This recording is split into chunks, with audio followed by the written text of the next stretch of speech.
Okay, on page 3 of our summer review packet, we have some rational expressions.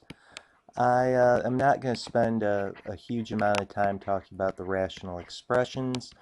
Obviously, we have the word ratio as a part of the word rational, or a ratio you can think of as a fraction. So it's an algebraic fraction.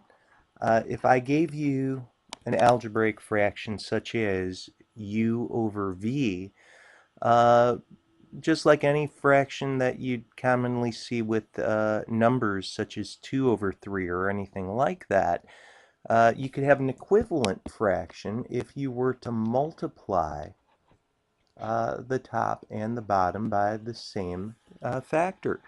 And this would be provided, of course, that a is not 0, and of course that v isn't 0 as well. So multiply the top by a certain constant, multiply the bottom by the same constant, and you have an equivalent fraction. Just to see this in action, perhaps you can see that I might multiply 2 times the expression u over v. Now, notice here I'm not multiplying the bottom term by 2. This is another possibility. You could just multiply 2 times any algebraic fraction. But remember, 2 is really 2 all over 1, and then this would become 2u all over v. Similarly, we could say, what if our fraction had more than one term, such as u plus w all over v? Very similarly, we could multiply 2 to the top. Notice that, again, we're not doubling the bottom here. I would get 2u plus 2w all over v. Okay, so what I'd like to spend most of the time on this page, though, is working with complex fractions. Complex fractions, what you really have here are some very messy looking problems. For example, let's just say that I were to give you something of the sorts of 1 over w minus 7 all over 1 over w minus 3. And you can see why we're calling it a complex fraction. We have fractions inside of fractions. And really what we have to do here is simplify this expression so that we don't have the fractions within fractions. We'll just have a simple numerator and a denominator, no fractions in the numerator or denominator. There are two basic ways that you could go about this. One method, a method that I actually like a lot, is to look at all of these little denominators. In this case, it's rather simple. We just have a w and a w here, and we'd like to find our least common denominator in all of these tiny fractions. The least common denominator in this case would actually be a w. And what we're going to do in this regard is multiply the top and the bottom by that least common denominator.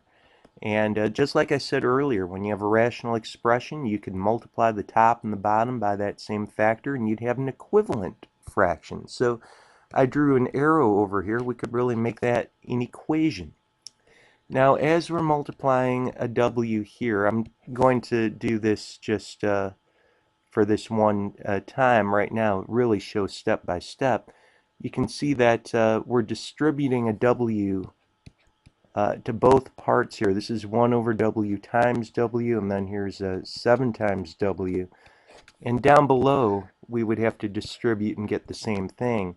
We'd have 1 over w times a w. Here's a minus 3. We're going to multiply by a w as well. But what I want to point out to you is this. There is, in fact, great canceling that's going to take place.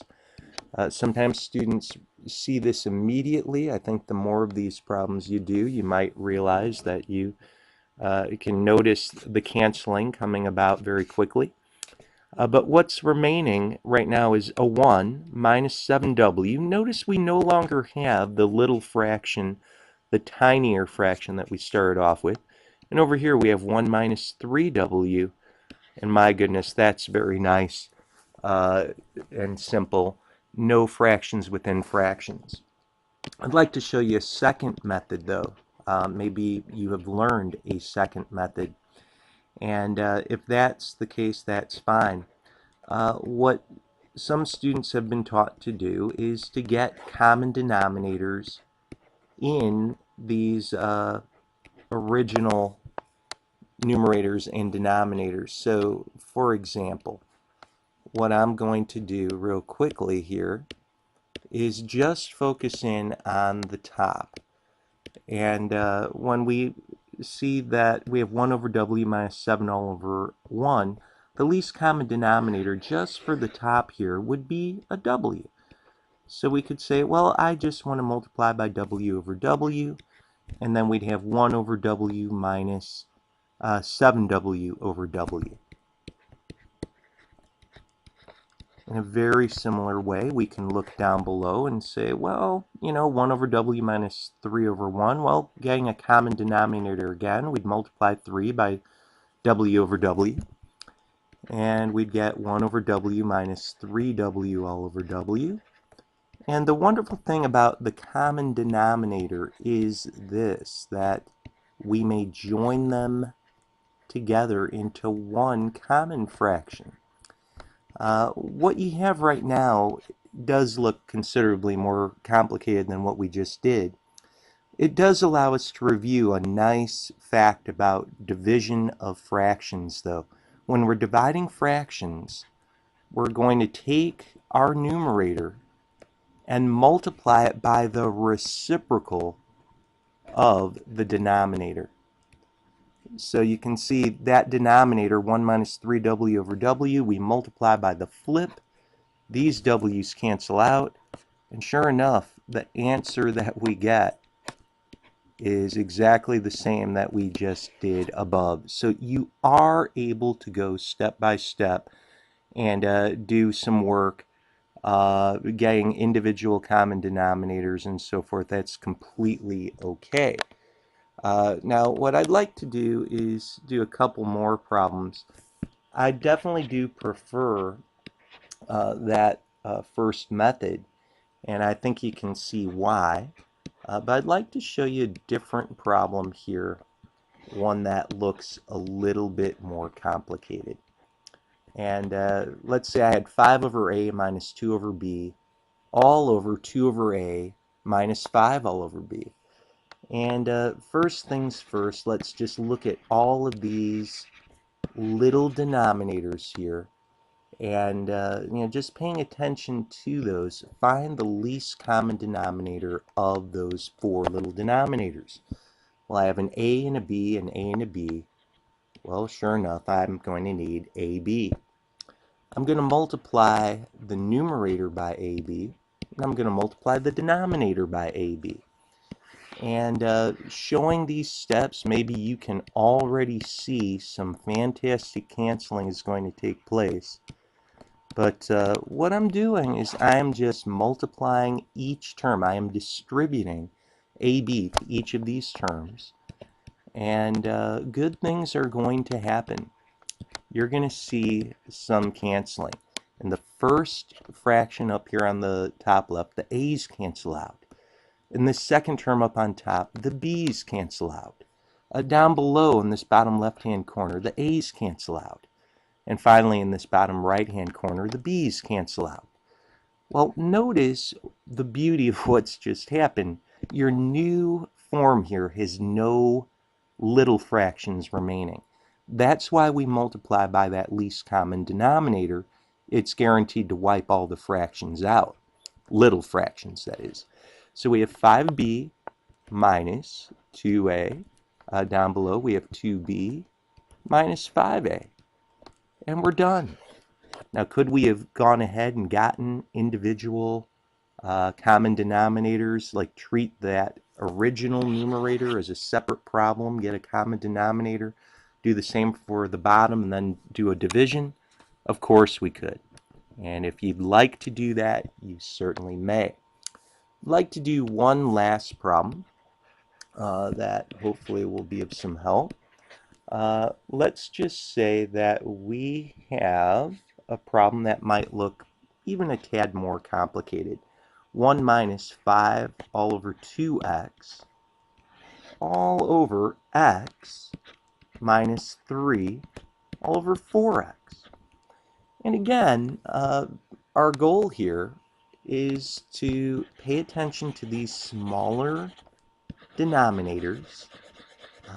This is what creates our complex fraction. If we didn't have those expressions there, it would be such an easier problem. We wouldn't have fractions within fractions. So let's just pay attention to a 2x and a 4x. Well, what's the least common denominator between a 2 and a 4, the least common multiple? Well, it would be a 4. It would be a 4, of course. And then we'd also need an x. So what we're going to do is multiply 4x to the top and 4x to the bottom. And again, we're going to distribute. We'll have 1 times 4x, which of course is just 4x. Here's 5 all over 2x. That's going to get multiplied to 4x up here. Down below, we'll have x times 4x. Oh my goodness, that's going to work out to get a little bit larger, just a bit. 3 over 4x times 4x right here. Again, let's consider if there is, in fact, some canceling to take place. Certainly there will be. Down below, in this bottom right-hand corner, the 4x and the 4x cancel out. Here, an x and an x cancels out, but 2 goes into 4 twice. 2 cancels the 4 and leaves you with a 2. So that's just something else I wanted to make sure that you've seen. Let's see what's remaining. Up on top, 1 times 4x, of course, is 4x. 5 times 2, of course, is just a 10. Down below, we'll have 4x squared, and then we'll say minus a 3. Really, we could, if we wanted to, take a look at the top in the numerator. We could even factor out a 2. A 2 divides into 4x and a 10. And you certainly could do that. It's not necessary to do that. One thing I did want to talk about, though, it's so tempting if you ever saw this form. Very often students would want to cancel this 2 up here with the 4 down below. You're not allowed to do it. There would be understood parentheses. The order of operations would hold. So as tempting as that is, you could only cancel numbers if they are factored out in front. Okay, so that's where we'll stop for this lesson. We'll be picking up on page 4, which is quite a bit more meaty, dealing with domain and then asymptotes.